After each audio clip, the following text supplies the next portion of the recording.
Oke, Dokter Richard mungkin. Bang, ini bisa Hari ini dok. agendanya Bang.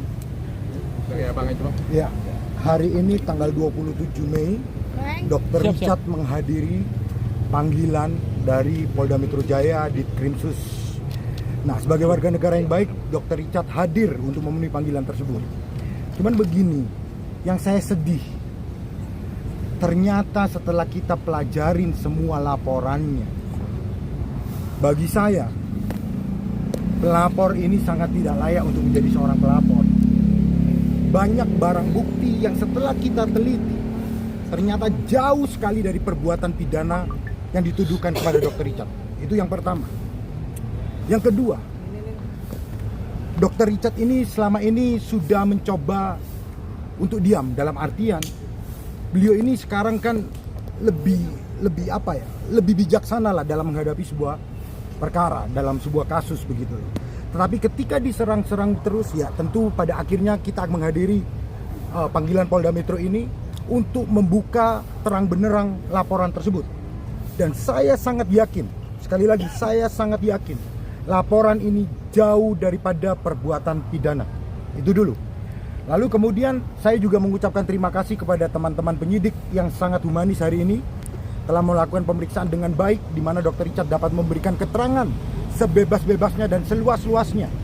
Itu menurut kami sangat perlu diapresiasi. Kami menyampaikan terima kasih kepada pejabat utama Polda Metro Jaya, Pak Kapolda, Pak Direk Krimsus, Pak Wadir Krimsus, Pak Kanit, Pak Panit, semua sangat humanis dan kami merasa sangat diperlakukan dengan sangat amat baik. Itu dulu yang perlu kami sampaikan. Bang, laporan apa Bang yang tadi tidak sesuai dengan apa yang di fakta yang Abang temukan lah mungkin begitu? Begini, mengenai pokok materi yang sudah kami berikan dan tuangkan dalam berita acara pemeriksaan, kami tidak bisa buka karena kami memiliki strategi pembelaan. Tentu kami akan hadapi proses hukum dan menghormati proses hukum. Tetapi yang pasti bagi kami, laporan ini jauh daripada dugaan tindak pidana sebagaimana yang dilaporkan. Kami memiliki dasar mengatakan demikian. Artinya Abang yakin di sini bahwa klien Abang itu nggak ada masuk ke unsur pidana gitu. Begini, kami tidak yakin hanya berdasarkan apa yang ingin kami sampaikan. Kami yakin berdasarkan fakta dan pembuktian. Bukti-bukti yang sudah kami lihat, kami yakin bahwa ini jauh daripada dugaan tindak pidana yang dilaporkan. Dilaporkan dalam hal apa Bang? Dugaannya? Ya, itu bisa ditanyakan kepada teman-teman penyidik atau Pak Kabid Humas. Tapi dalam rangka ini kami ingin menyampaikan bahwa sekali lagi Dr. Richard sudah menghadiri panggilan dari Polda Metro Jaya dan sudah memberikan BAP, menuangkan semuanya dalam berita acara pemeriksaan dengan sangat amat baik dan seluas-luasnya dan sebebas-bebasnya. Begitu. Pak, kita nggak hitung. Ya, belum. Poin-poinnya aja mungkin. Dari jam 11 ya? Dari jam 11 tadi. Kurang lebih. Poin-poinnya aja mungkin dok, seperti apa mungkin tadi. Wah, aku mungkin nggak bisa spill, tapi mungkin ya jadi kekecewaan aku karena kan waktuku juga padat ya. Waktuku juga padat banget. Aku agak kecewa tadi di BAP. Aku ngelihat apa ya, yang laporinnya juga, mohon maaf ya, menurut aku ya, belinya juga tidak di platform resmi. Belinya juga terindikasi barang yang bukan barang palsu. Jadi, bukan barang asli ya, bukan barang asli. Bahkan bukan beli di tempat aku. Yang kayak gitu punya bisa dilaporkan. Makanya pengacara aku pede, makanya pengacara aku tadi bilang bahwa kita jauh banget dari unsur pidana. Orang belinya aja nggak di tempat aku kok. Makanya kayak aku datang ke sini aku ngeliat, aduh, ya minimal kan beli di tempat aku lah kayak gitu kan. Atau minimal dikonsumsi. Ini dikonsumsi juga enggak, dipakai juga enggak, tapi dilaporkan. Kan perlindungan konsumen itu ya harus digunakan ya. Di sini nggak ada korban loh, satu pun nggak ada korban. Bahkan yang lapor dengan aku pun jadi korban tuh nggak ada. Jadi ini laporan yang menurut aku tuh dibuat-buat. Aku nggak tahu tujuannya apa, nggak tahu maksud dan tujuannya apa ya. Tapi sebagai warga Indonesia yang baik aku datang. Itu udah komunikasi dengan pelapor nggak sih? Dengan adanya ini yang mungkin tidak selaras ya mungkin ya dok. Untuk apa kita komunikasikan? Kita kan sudah masuk ke proses hukum ya, kita hadapin proses hukumnya. Tapi begini, tadi Dr. Richard sudah menyampaikan sedikit bahwa yang dilaporkan salah satunya adalah perlindungan konsumen. Yang perlu kita garis bawahi adalah yang namanya konsumen itu pasti mengkonsumsi. Sedangkan apa yang tadi kami lihat, semua produk-produk yang diperlihatkan tidak ada satupun yang dikonsumsi. Pertanyaannya, apakah pelapor dapat disebut sebagai konsumen. Karena seluruh produk yang dihadirkan tidak pernah dikonsumsi secara langsung. Jadi produk yang dihadirkan adalah produk yang utuh. Dan kami duga, sekali lagi kami duga, bukan merupakan produk yang dibeli dari platform resmi. Itu yang pertama. Yang kedua, bukan diduga, memang nggak beli di tempat resmi. Ya, bukan beli di tempat resmi. Dan yang kedua, ada indikasi bahwa produk tersebut bukanlah yang dijual oleh Dr. Richard. Artinya palsu. Ada perbedaan di situ. Kami belum bisa menyimpulkan, tetapi yang bisa kami sampaikan ada perbedaan dengan yang original yang Dr. Richard jual. Ya, yang aku duga juga sepertinya mungkin ya, aku nggak bisa ngomong ya, karena itu kan nggak beli di platform resmiku ya.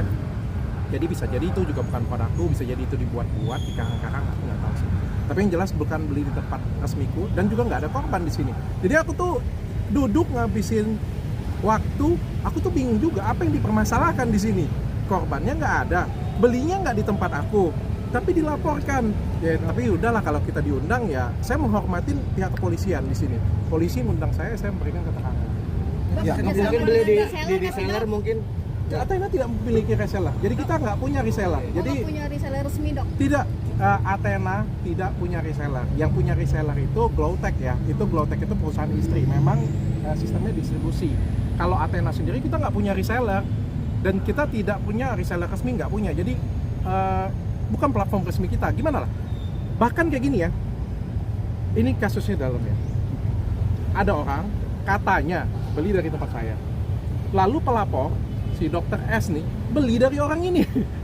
Jadi terus belinya itu bedanya 1 tahun kemudian. Coba dipikir, barang siapa itu yang ada di situ? Dan tidak ada video unboxing. Tidak ada video unboxing, tidak ada bukti bahwa itu produk saya juga. Dan setelah saya lihat produknya, mohon maaf, berbeda dengan produk saya. Secara fisik pun saya bisa lihat bahwa produk tersebut berbeda dengan punya saya. Makanya ada satu kata kunci penting. Pembelian dilakukan tanggal 23 Juli 2023. Sedangkan produk itu diproduksi pada bulan Agustus 2023. Bagaimana bisa sebuah produk belum dibuat tapi sudah ada pembelinya? Catatannya ya, dibeli tanggal 23 Juli 2023, sedangkan produk itu diproduksi tanggal 8 Agustus 2023. Jadi dibeli sebelum produk itu dibuat. Nah, ini kan menjadi tanda tanya bagi kami, ini menjadi tanda tanya yang lucu. Dari mana produk itu didapat? Nah, itulah dasar bagi kami yang menjadikan kami menduga bahwa produk yang dijual bukanlah produk resmi Dr. Richard.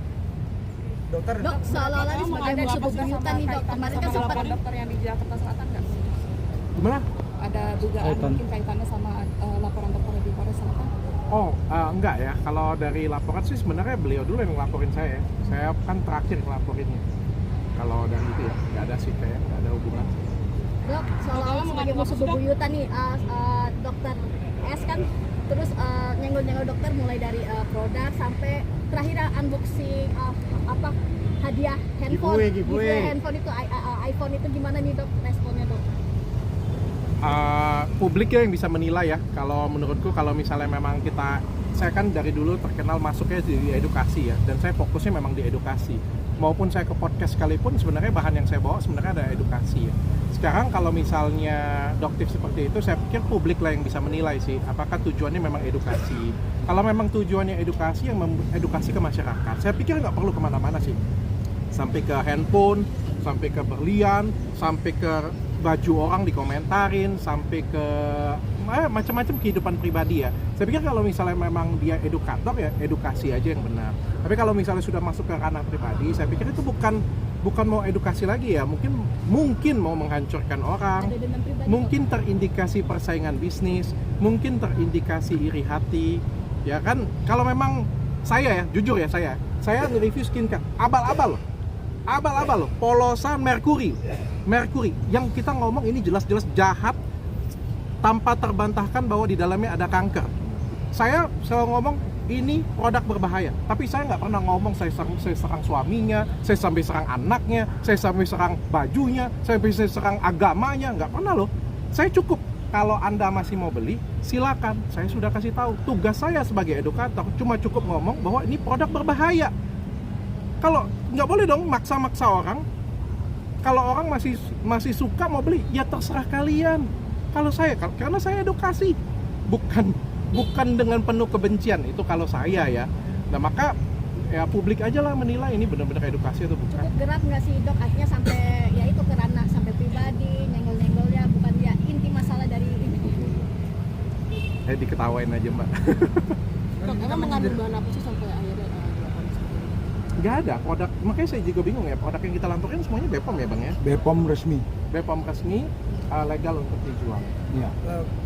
Mungkin ini kan udah masuk sama aja kayak mencederai produk dokter nih. Bahkan sampai netizen ini banyak yang menghujat produknya dokter juga. Mungkin gimana tanggapan? Waktu yang bisa membuktikan sih. Orang bisa menghujat, orang bisa menjatuhkan saya, orang bisa mencibir. Tapi kan waktu yang bisa membuktikan semuanya ya. Masyarakat mungkin kalau dengar sesuatu mungkin takut, ya saya maklumkan. Tapi kan kalau mereka berhenti pakai, kan mereka ngerasain, oh ya nggak ada apa-apa, baik-baik saja, tetap sehat, kulit aku tetap baik. Terus menggunakan produk lain malah jadi hancur. Dan akhir-akhir ini kan balik lagi datang ke tempatku, ngerasa oh ya beda jauh memang nyamanannya beda ya. Publik lah yang menentukan sih. Bagi aku nggak jadi masalah. Kalau kita mau saling mengingatkan satu sama lain tuh nggak ada masalah bagi aku. Tapi tolong jangan tendensius, karena kita kan sama-sama dokter, sama-sama edukator, sama-sama kasih manfaat ke masyarakat, yang intinya seperti itu sih. Dok, kerugiannya so far setelah dilaporkan ini sama dokter apa dok? Mungkin berapa ratusan juta kah kerugiannya atau gimana dok untuk omsetnya? Atau omset menurun? Aku nggak pernah khawatirin itu sih. Aku kan terus buat karya aja ya. Kita terus buat karya yang terbaik saja. Aku nggak pernah mengkhawatirkan masalah omset, masalah dagang sih sebenarnya sih. Karena selama itu aku buat dengan sepenuh hati, selama ini selalu makin baik sih. Yang aku kalau ngomong kerugian ya pasti besar ya. Nama baik kan nggak ada harganya ya pasti semuanya ya. Tapi aku percaya Allah sih. Jadi aku serahkan aja semuanya ke. Kena mental nggak dok? Digempur mulu nih. Ya, aku harap bisa cepat buka mata masyarakat aja sih. Dok akan melaporkan balik tuh? Sudah dilaporin, ya bang? Sudah naik sidik, katanya besok beliau juga hadir ya. Ya, mudah-mudahan segera tersangka. Bang, ini panggilan yang keberapa bang? Nggak mau cek statusnya dokter sendiri baru dokter atau bukan? Wah, itu bukan karena saya lah, mungkin itu dinkes saja bang ya, atau nanti yang lain aja karena yang lain. Aku nggak mau gangguin orang sih. Bang, ini panggilan yang keberapa untuk Dr. Richard? Ini panggilan yang pertama. Untuk BAP ya. Ini panggilan yang pertama dan Dr. Richard langsung hadir memenuhi panggilan dari Dirkrimsus Polda Metro Jaya. Begini, terakhir mungkin kita nggak tahu hati seseorang, ya kan? Tujuan melaporkan itu apa? Apakah benar membela masyarakat ataukah untuk menghancurkan seseorang? Kita tidak pernah tahu itu. Tapi kalau saya melihat daripada bukti-bukti yang ada, bagi saya tujuannya sudah berbeda. Bagi saya, ini penilaian saya, bukan penilaian Dr. Richard, penilaian saya. Saya sebagai kuasa hukumnya Dr. Richard melihat bukti-bukti, saya merasa ini sangat jauh daripada dugaan tindak pidana. Maka dari itu saya mau sampaikan kepada pelapor, kalau tujuannya tidak benar, ingat, Tuhan tidak tidur. Itu aja. Rokok bang. Kalau buat Dr. Richard sendiri, dok, artinya di kasus ini kan cukup melelahkan ya dari segi pikiran, waktu segala macam. Gimana dok menyikapinya, menghadapinya dok? Enggak juga sih, tenang aja. Aku sih senang, santai. Diambil hikmahnya saja. Aku yakin ini buat aku jadi lebih dewasa, buat brandku juga jadi lebih matang, buat brandku jadi lebih siap juga. Aku percaya sih brandku yang sudah aku bangun dari 12 tahun yang lalu pasti kuat, pasti bisa ngelewatin ini, dan aku yakin kalau misalnya bisa ngelewatin ini pasti akan jadi yang lebih baik. Andai pun aku ngomong kayak gini ya, gak ada manusia yang namanya tidak sempurna. Semua pasti punya salah. Begitupun juga brand, pasti ada kekurangannya. Gak ada satupun brand yang sempurna 100%. Gak ada. Andai pun kalau brandku pun ada kekurangan, aku siap kok perbaikin. Jangankan itu kok, nggak ditunjukin sekalipun aku terus perbaikin diri kok. Itu adalah kewajibanku supaya aku bisa jadi tumbuh terus, bisa jadi brand yang bagus. Menurutku seperti itu ya. Yang penting jangan tendensius, itu aja sih. Jangan ada niat untuk menjatuhkan